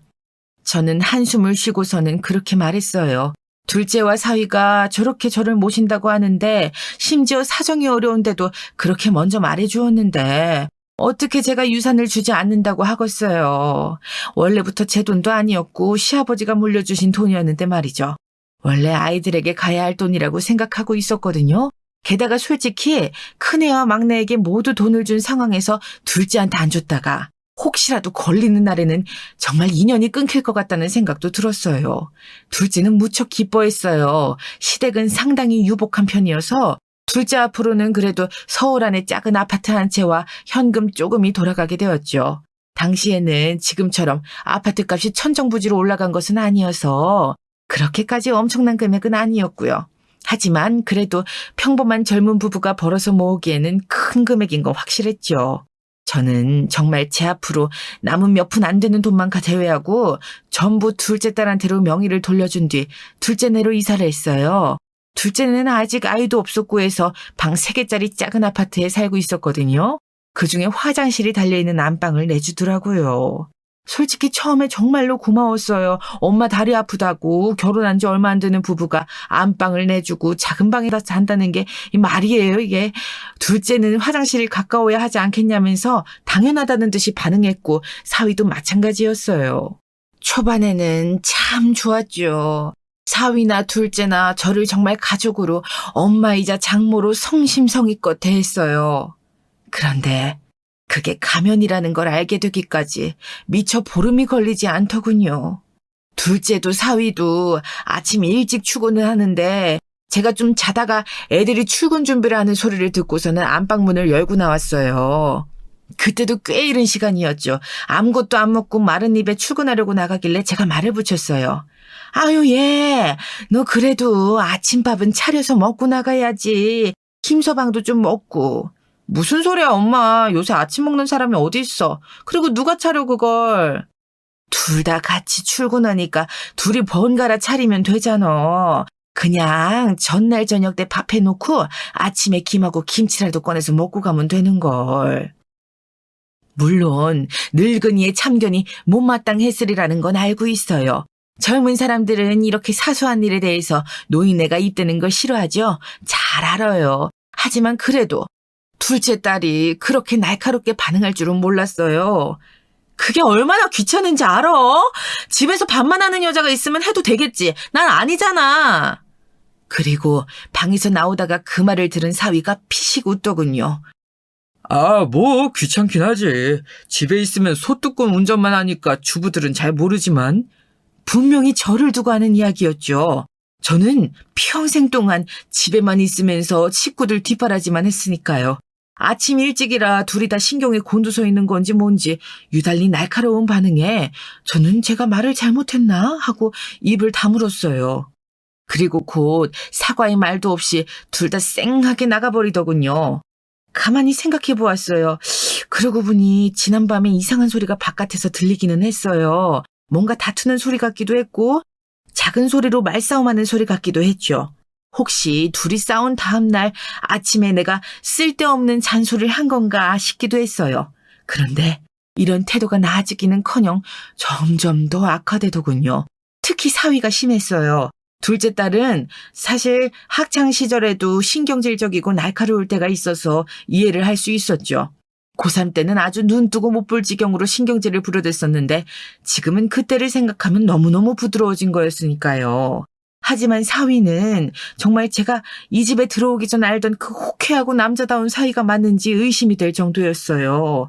며칠 뒤 저녁 때는 사위가 좀 일찍 들어온 날이 있었죠. 저는 거실에 앉아서 TV를 보고 있었는데 또 뭐가 거슬렸는지 전기밥솥을 열었다 닫았다 냉장고 문을 열었다 닫았다 하면서 난리 법석을 피웠어요. 그러더니 거실에 앉아있는 제가 들으라는 듯이 한숨을 푹 쉬면서 혼잣말을 했죠. 아, 집에 사람이 있는데 밥 한 톨 반찬 하나가 없네. 저는 움찔해서 혹시 나한테 하는 말인가 싶었어요. 하지만 사위는 제 쪽을 쳐다보지도 않고 곧장 작은 방으로 들어가 버렸죠. 그 뒤에 딸이 야근하고 들어왔는데 딸한테 인사를 했지만 그 애도 저를 제대로 보지도 않고 인사도 하는 둥 마는 둥 하고서 방으로 들어갔어요. 저는 점점 더 불안해질 수밖에 없었죠. 제 돈은 전부 다 딸애한테 돌려주고서 이 집에 의지하러 들어왔는데 이런 식으로 사위와 딸애가 같이 얼굴을 바꾸다니 말이에요. 아니 둘째 딸이야 원래 그렇다 치지만 사위가 완전히 달라지는 건 정말 충격이었어요. 설마 그 남자답고 유쾌했던 사람이 겨우 며칠 만에 이렇게 달라지리라고는 정말 상상도 하지 못했거든요. 그리고 한 보름이 지나자 사위는 점점 더 태도가 오만해지기 시작했어요. 제가 나와서 거실에서 앉아있는 걸 보면 노골적으로 한숨을 쉬고 지나가거나 못마땅해 하는 태도를 보이고는 했거든요. 딸하고는 둘이서 꽤나 알콩달콩 사이가 좋은 것 같은데 저한테는 보이기만 하면 눈살을 찌푸리고 못마땅해 했어요. 그러다가 결국은 저한테 건방진 태도로 이런 소리까지 했죠. 장모님, 집에만 계시면 뭐 하세요? 심심하지 않으세요? 아니, 뭐, 어쩔 수 없지. 지금 수술한 곳이 불편해서 움직이기가 힘드니까. 그래도 걸으실 수는 있잖아요? 집에만 계시면 뭐해요? 밥도 좀 하시고 하면 좋을 텐데. 사위는 낄낄 웃으면서 그렇게 말했어요. 요약하자면 집에만 자빠져 있지 말고 밥하고 빨래하고 청소도 하라는 이야기였죠. 저는 너무 어처구니가 없었어요. 아니, 집에 들어오기 전까지는 그렇게나 잘 모시겠다고 말하더니만 이렇게까지 얼굴을 바꿀 수 있다뇨. 저는 너무 억울하고 분통이 터졌어요. 심지어 사위는 장모님 집에서 너무 따뜻하게 계셔도 안 좋다면서 난방도 가능하면 켜지 말라 그러더라고요. 침대는 저희들 거 쓰던 걸 줘놓고서 농담처럼 나중에 새 침대를 사놓고 가세요. 이런 식으로도 말했어요. 말끝마다 뭐든지 저희 뭐 좀 사주세요. 이거 쓰지 마세요. 저거 쓰지 마세요. 이거 좀 하신 거 어때요? 하면서 죄다 저한테 뭘 해라 마라 요구하는 것 뿐이었죠. 사위가 장모한테 그러는 게 상상이 가세요? 그런데 자세히 생각해보니 저를 모시겠다고 말하면서 갑자기 유산을 달라고 했던 게 좀 이상하기는 했거든요. 둘째 딸하고 사위 둘이서 저를 멸시하듯이 보면서 쑥덕거리는 꼴을 보니 아무래도 애초부터 노리고 한 짓이 아닌가 하는 의심이 들기 시작했어요. 그 의심이 확신이 된 건 큰딸이 둘째 딸 내려왔을 때였어요. 큰딸은 제가 걱정되고 만나고 싶다면서 음식을 바리바리 싸들고서 둘째 딸한테 전화를 넣고 집으로 왔죠. 둘째 딸은 계속해서 방문을 거절하다가 큰딸이 그러면 네가 없을 때라도 가서 엄마 얼굴만 보고 오겠다며 고집을 부리자 마지못해 허락했어요. 큰딸은 거기서부터 조금 이상한 감을 느꼈던 모양이었어요. 작은딸은 지언니 얼굴도 보기 싫은지 자기는 회사에서 오늘 늦게 온다면서 야근을 예고하고 출근했죠. 그날은 사위도 출장 나간다면서 나가버린 날이라 큰딸은 마음 편하게 둘째 내려와서 싸들고 온 음식을 내려놨어요. 저 좋아하는 진미채하고 고추장물, 강된장 같은 것들을 바리바리 많이도 싸들고 왔더라고요. 아직 젊은 애지만 음식 솜씨가 참 좋아서 제가 좋아하는 음식들을 잘 해주거든요. 큰딸은 저하고 마주 앉아서 이야기를 하다가 갑자기 넌지시 물었어요. 엄마, 괜찮은 거야? 괜찮지 뭘. 그럼 뭐 지금 무릎이 아파서 그렇지 뭐 별거 있겠니? 저는 지금 제가 불편하다고 둘째 이야기를 전부 큰딸에게 털어놓을 생각은 없었어요. 일단 큰딸하고 둘째 딸이 사이는 무척 좋았거든요. 성향이 아주 달랐지만 그래서 더 서로 의지하는 면이 있는 것 같았어요. 좋은 자매 사이를 괜히 제가 이상한 소리를 해서 갈라놓을 필요는 없었지요. 혹시 이 상황이 지속되어서 나중에 문제가 생기면 제가 큰딸한테 도움을 요청할 수 있었을진 몰라도요. 그런데 큰딸이 가만히 생각하더니 고개를 저었어요. 그래, 뭐 엄마가 그렇게 말한다면. 그런데 요즘 엄마 혹시 제부한테 뭐 이상한 거 못 느꼈어요? 김서방한테? 저는 괜히 찔끔했어요. 사이가 요즘 좀 이상한 걸 큰딸이 이미 알고 있나 했었죠. 하지만 큰딸은 어깨를 으쓱 하더니 예상과는 완전히 다른 말을 꺼냈어요. 별건 아니고 왜 우리 남편 공장에서 제분의 가방 만들어주고 있잖아요. 그거 일하고 비용 상의하려고 공장 경례 아가씨가 자주 제부랑 통화하고 이야기하는데 남편 말로는 분위기가 좀 이상하다고 해서. 무슨 분위기? 왜 그런 거 있잖아. 큰딸의 남편은 공장에서 일하는 사람이었어요. 원래 회사원이었다가 회사가 망하고 나서 어떻게든 처자식을 벌어먹여 살리겠다고 찾아 들어간 곳이 공장이었죠. 그래도 성실한 사람이라 공장에서 인정받아서 조금 월급이나마 안정적으로 받아들고 있었고 공장 사장 바로 밑에서 관리자로 일하고 있었어요. 제가 참 그래도 의지하는 큰 사위였죠. 그런데 지금 작은 딸네 사위는 사업을 이것저것 많이 했거든요. 주로 유통업을 했는데 요즘은 쇼핑몰도 열어서 가방을 판다고 했어요. 초기라서 지금 자본을 들이붓고 있는 상황인지라 수익은 안 나고 있다는데 그 물건을 큰 사위네 공장에서 맡아서 제작하고 있었죠. 둘째 부부가 결혼 전에 이미 거래를 하고 있는 공장이었어요. 둘째 딸과 둘째 사위가 처음 소개받게 된 것도 그 인연이었고요. 그런데 저는 큰딸이 하는 말을 믿을 수가 없었어요. 그런 거라면 분명히 바람을 이야기하는 걸 텐데 제가 보아온 걸로는 사위하고 둘째 딸이 분명히 너무 사이가 좋았거든요. 둘이 작은 방으로 들어가서 시시때때로 대로 깔깔거리면서 웃고 속삭거리고 제가 밖에 있으면 나와보지도 않고 그런 상황인데 바람이라니 좀 이상한 일이었죠. 아닐걸. 김서방하고 둘째 정말로 사이 좋단다. 그래? 그럼 우리 남편이 잘못 본 건가? 하여간 남자들 촉이 똥촉일 때도 많기는 해서 혹시 이 인간 본인이 그 경리 아가씨한테 관심 있는 거 아니야? 큰딸은 괜한 큰 사이를 잡으면서 입을 삐죽거렸어요. 저는 웃으면서 무슨 그런 소리를 하냐고 타박했지만 속으로 의심이 씨앗이 피어나기 시작했죠. 둘째 사위가 정말로 그 아가씨랑 그렇게 깊은 사이는 아니더라도 밖에서 가볍게 바람 비슷한 걸 피울 수는 있는 거잖아요? 남자들이란 열 여자마다 아는 인간이 없는 법이니까요. 사실 사위가 저한테 그렇게 건방지게 구는데 심지어 바람 핀다는 의심까지 드니까 굉장히 못마땅해지더라고요. 둘째네 집에 오기 전만 해도 그렇게나 사위를 예뻐했던 게 제가 맞나 싶을 정도였죠. 그런데 사실 사위가 정말 너무 건방지게 굴었거든요. 마치 제가 무슨 빚이라도 진 사람처럼 집에만 가만히 있다고 얼마나 막말을 해대던지 사람이 완전히 180도 바뀐 것처럼 굴었어요. 역시 생각해보면 제가 가지고 있던 둘째 딸 명의 유산을 빼앗으려고 저를 일단 모시겠다고 한 게 맞았던 거였죠. 거기에 넘어가서 같이 저를 속여넘긴 둘째 딸도 괘씸하긴 매한가지였지만 솔직히 일단 팔은 안으로 굽기 마련이잖아요. 둘째 딸은 그래도 제 딸이고 재산도 어쨌든 제 몫이었으니 그야 뭐 그럴 수 있어요. 제가 집으로 온 이후에도 어차피 이전이나 비슷하게 시큰둥한 태도였고 딱히 구박이라든가 하진 않았거든요. 그런데 사위는 게다가 둘째 딸을 속이면서 바람을 피고 있는 것일지도 모른다는 생각이 들자 더 미워졌죠.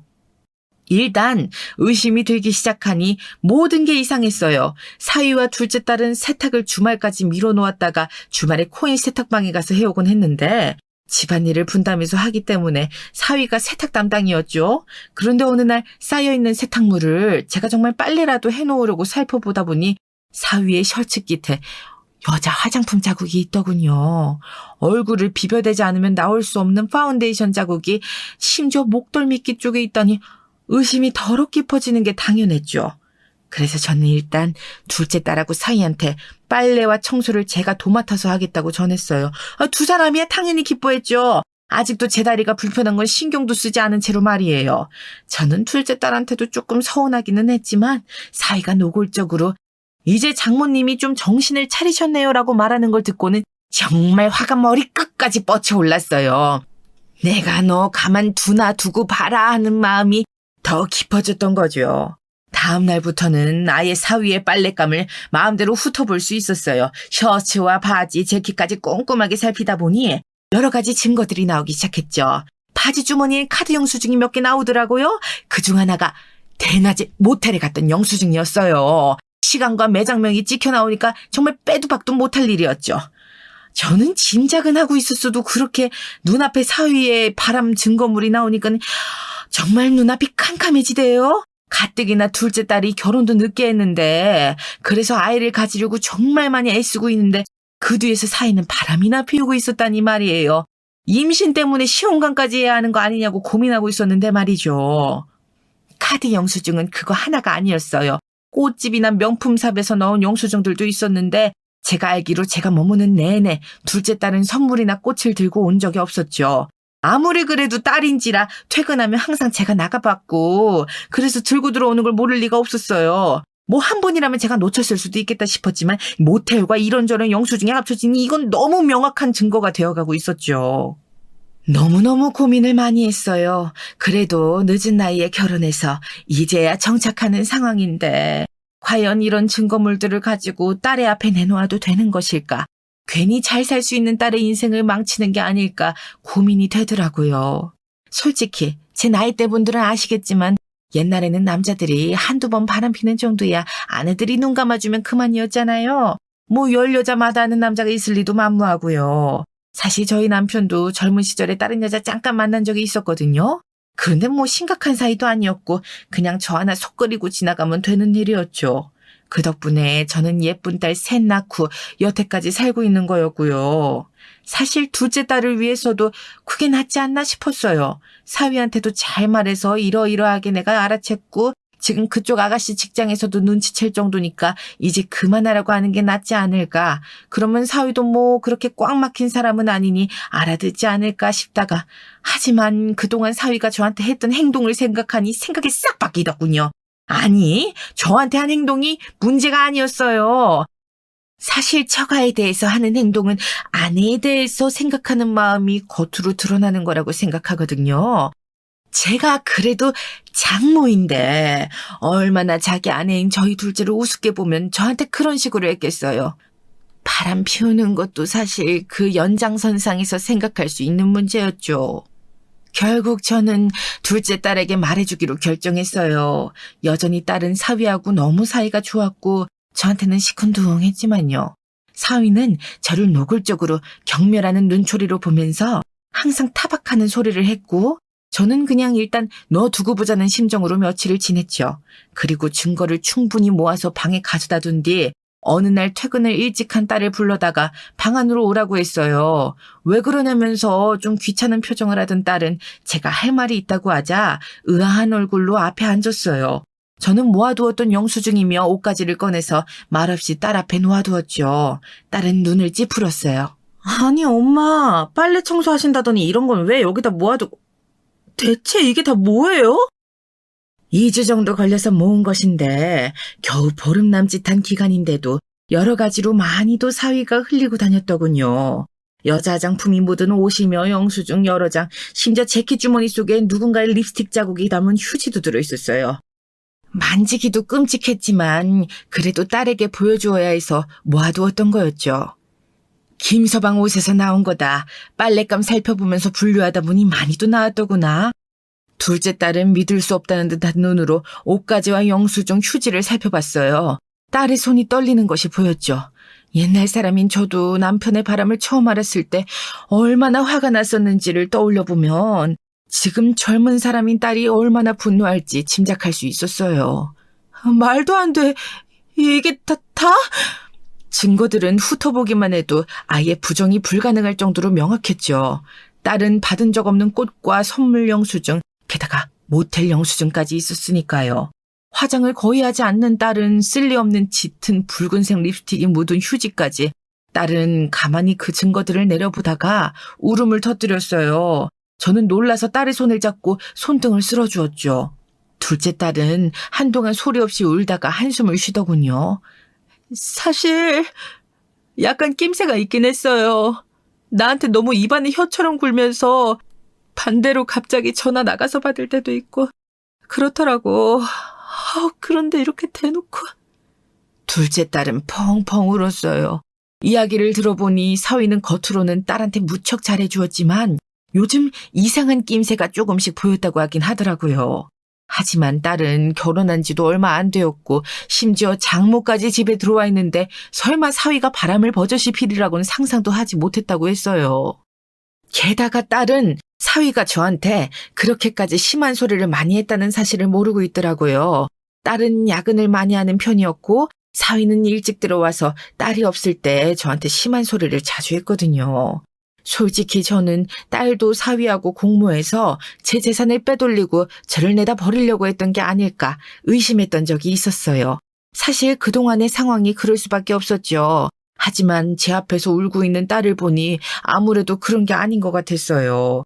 그래서 저는 한참이나 둘째 딸 손을 잡고서 애를 진정시키고 사위의 바람 증거를 조금 더 구체적으로 잡아보자 그랬죠. 딸은 알겠다고 했고요. 둘째 딸하고 저는 그러고서 며칠 동안 사위가 하는 행동 패턴을 살펴봤어요. 사실 요새는 핸드폰으로 모든 연락을 하니까 핸드폰만 손에 넣으면 간단할 것 같은데 희한할 정도로 정말 핸드폰을 손에서 놓지를 않더라고요. 심지어 화장실에 갈 때조차도 들고 가서 도저히 틈이 나지를 않았어요. 그런데 정작 증거는 완전히 다른 곳에서 등장했죠. 바로 큰딸 사위네 공장, 그 경리 아가씨였어요. 어느 날은 큰 사위한테 연락이 왔더라고요. 할 말이 있다면서요. 큰 사위는 집까지 찾아와서 저하고 얼굴을 마주했죠. 사실은 이걸 어떻게 말씀드려야 할지 모르겠는데요. 저희 공장의 경리 아가씨 이야기 아시죠? 알고 있네. 왜 그러지? 혹시 무슨 일이라도 있었어? 큰 사위는 말하기 무척거려지는 눈치였지만 그래도 이왕 꺼낸 말 어쩔 수 없다는 눈치로 계속 말을 이었어요. 그게요. 저희 경리 아가씨가 며칠 전에 술 마시고서 난리를 쳐놔서 회식하면서 다들 있는 자리에서 자기 사귀는 남자가 이혼할 생각이 없다면서 울었어요. 술이 완전히 꼬라서 핸드폰 화면을 보여줬는데 막 그 남자하고 뽀뽀하면서 찍은 사진들이었는데 심지어 그걸 무슨 SNS에 올려놨더라고요. 그리고 장모님도 아시겠지만 그게 김서방이라는 거지. 큰 사위는 머뭇거리면서 고개를 끄덕거렸어요. 큰 사위는 경리 아가씨가 보여주었다는 그 SNS라면서 핸드폰을 꺼내서 저한테 보여줬죠. 저는 이런 거에 대해서 잘 몰랐지만 큰 사위가 차근히 설명을 해주었어요. 자기 인터넷 일기장 같은 건데 공개적으로 올리는 것이라 모두가 볼 수 있다고요.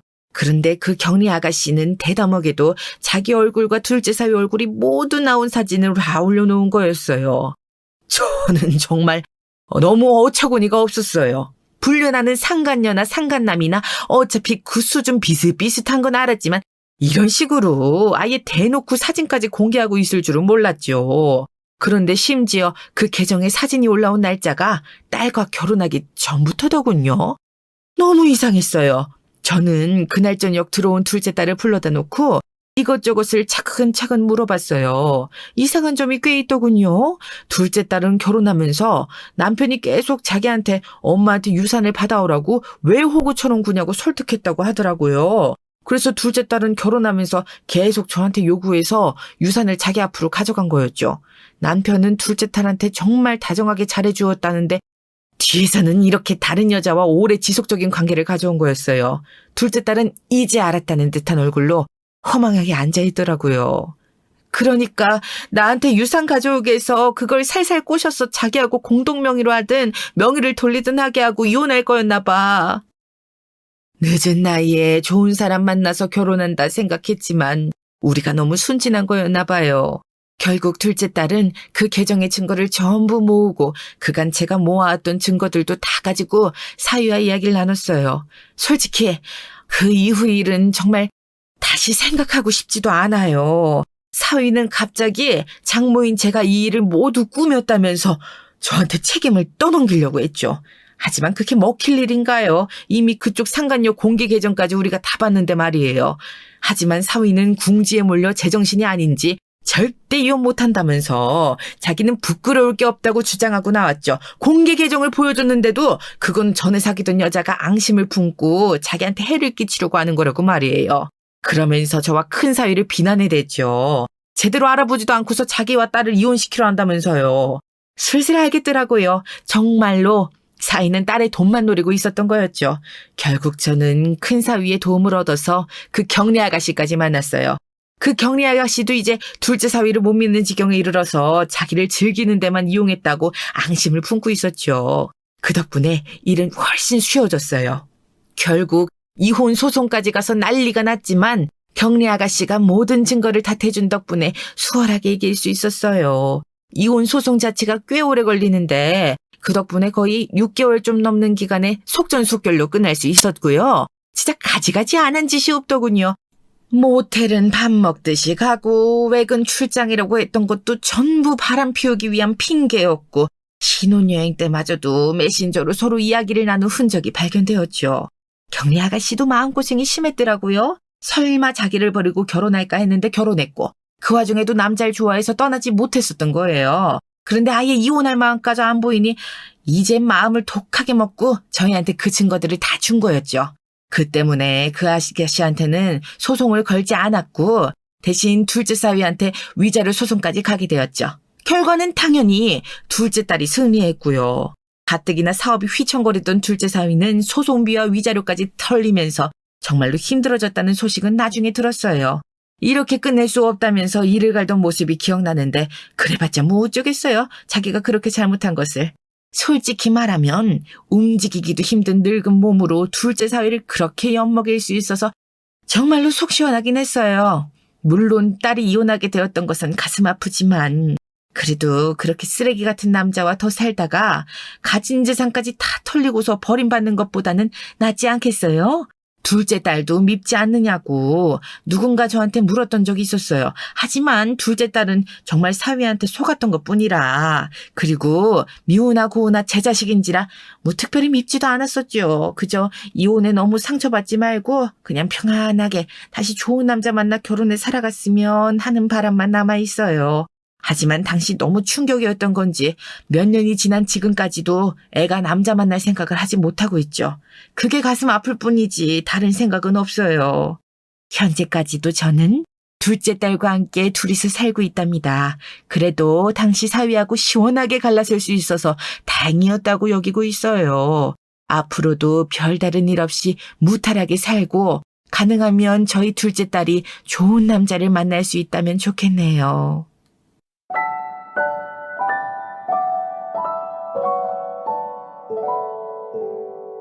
you